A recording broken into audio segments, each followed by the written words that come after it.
මත්පැන් පාවිච්චියෙන් වළකින කෙනාට ලැබෙන ආනිසංස මොනවාද? බුදුරජාණන් වහන්සේ ඒ ගැන වදාළා මෙහෙම. වැදගතික් බවට පත් වෙන්නේය පළවෙනි ආනිසංසය. තරුණ වයසේම දුවෙක් පුතෙක් කැමති වැදගත් චරිතයක් වෙන්න. වැදගත් භාවයේ නසාදාන ප්‍රධානතම දෙයක් දරුවනි මත්පැන් මත්ද්‍රව්‍ය. දැන් තරුණ වයසේ පුතාලා විතරක් නෙවෙයි දූලත් හුරු වෙනවා මත්පැන් මත්ද්‍රව්‍ය වලට. කවදාවත් එපා. වැදගත්කම නැසී යනවා. වැදගත්කම නැසෙන්න හේතු වෙන දැන් සමහරලාවට අපි දකිනවා දරුවනේ ඇතැම් තාත්තලාට දරුවෝ වැඳ වැඳ කියනවා නේ තාත්තේ අපට ලැජ්ජයි තාත්තා බොන්න එපා කියනවා. දරුවෝ ඉස්සරහා තාත්තා කෙනෙක් එච්චර ලැජ්ජා වෙනවා කියලා කියන්නේ කොයි තරම් අභාග්‍යයක්ද? මේ කුමක් නිසාද? මත්පැනක් මත්ද්‍රව්‍යයක් නිසා. ඒ නිසා මත්පැන් මත්ද්‍රව්‍ය පාවිච්චියෙන් වෙන් වෙනවා නම් පළවෙනි ආනිසංසය වැදගතික් බවට පත් වෙනවා මේ ජීවිතෙත් පරලොවත් සසර ගමනේත්. යමකින් ඉක්මනට මත් වෙන ස්වභාවය නැති වී යනවා.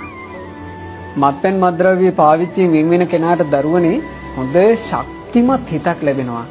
එයාව ලේසියෙන් යමකින් මත් කරවන්න බෑ. යේ ලේසියෙන් යමකින් ප්‍රමාදයට පත් කරවන්න පුළුවන් කමක් නෑ. ඉක්මනින් හිත කඩා වැටෙන්නේ. හොඳ ශක්තිමත් හිතක් හැදෙනවා. නොපමාව කටයුතු කිරීමේ හැකියාව උපදිනවා. ඊළඟට කාටවත් රවට්ටන්න බැරි රැවටෙන්නේ නැති චරිතයක් බවට පත් වෙනවා. කාටවත් තැති ගන්නන්න බැරි තැති නොගන්න චරිතයක් බවට පත් වෙනවා. හයවෙනි ආනිසංසයේ එකට එක නොකරන සිත් ඇති කෙනෙක් වෙනවා. ඊළඟට ඊර්ෂ්‍යා නොකරන සිත් ඇති කෙනෙක් වෙනවා. ඇත්ත කතා කරන්න ආස කෙනෙක් වෙනවා. කළගුණ සිහි කරන කළගුණ දන්නා චරිතයක් බවට පත් වෙනවා. ආනිසංස තියෙනවා. මසුරු බව නැති වෙනවා. දන් දෙන්න ආස වෙනවා. සිල් රකින්න ආස වෙනවා.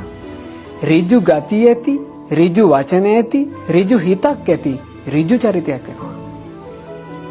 බලන්න කොච්චර සුන්දර මිනිසෙක් බිහි වෙනවාද කියලා මත්පැන් වලින් වෙන් වෙච්ච පමණින්. ඊළඟට බුදුරජාන් වහන්සේ වදාලා ඒ කෙනාට පහසුවෙන්ම ලැජ්ජා බය උපදිනවා. පහසුවෙන්ම සම්මා දිට්ඨිය උපදිනවා. ප්‍රඥාවන්තයෙක් බවට පත් වෙනවා. දැනුගත් නැනවතෙක් බවට පත් වෙනවා. වැදගත් පඬිතෙක් බවට පත් වෙනවා.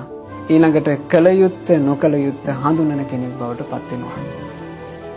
අවසාන වශයෙන් බුදුරජාන් වහන්සේ දේශනා කළා මත්පැන් මත්ද්‍රව්‍ය පාවිච්චියෙන් වෙන් වෙන තැනැත්තා සිහි මුලා නොවි කලුරිය කරනවා. මරණින් මත්තේ සුගතියේ උපත ලබනවා. මේ ආනිසංස ඔක්කොම එකම එක සිල්පදයක් ආරක්ෂා කිරීම නිසා.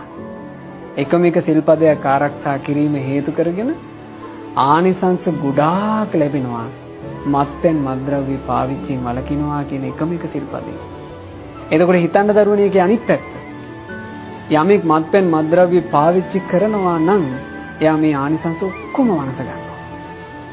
ඉතින් ඒ නිසා මේ දරුවෝ හැම දිනාට බොහෝම අනුකම්පාවෙන් අපාය මුඛයක් බවට පත් වෙන මේ වත්මන් සමාජය ගත්තොත් දරුවනේ සමාජ පරිහානියේ සමාජ ආගාධයක්. සමාජයේ ඇද වැටලා තියෙන ආගාධයක් බවට පත් වෙලා තියෙන්නේ මත්පැන් මත්ද්‍රව්‍ය. වර්තමානයේ බේරෙන්න අමාරු එකක්. බාර් පෝලිං හැම තැනම මේ කාලේ මිනිස්සයන්ට හරියට මිල මුදල් වල අඩුපාඩු තියෙනවා. ඊළඟට බඩු ගණන් යනවා. ජීවන වියදම් වැඩි. හැබැයි ඒ අස්සේ බේබද්දු ටික ගහන්න බොනවා. එච්චර අපහසුකම් තියෙද්දීවත් මත්පැන් මත්ද්‍රව්‍ය අත්හැර ගන්නට ශක්තියක් නැති මට්ටමට අපේ මේ සමාජයේ මත්පැන් වලට ගොදුරු වෙලා. එනිසා මේ දූල පුතාලා තරුණ වයසේදීම හොඳට ආරක්ෂා වෙන්න මත්පැන් මත්ද්‍රව්‍ය පාවිච්චියෙන් වළකින්න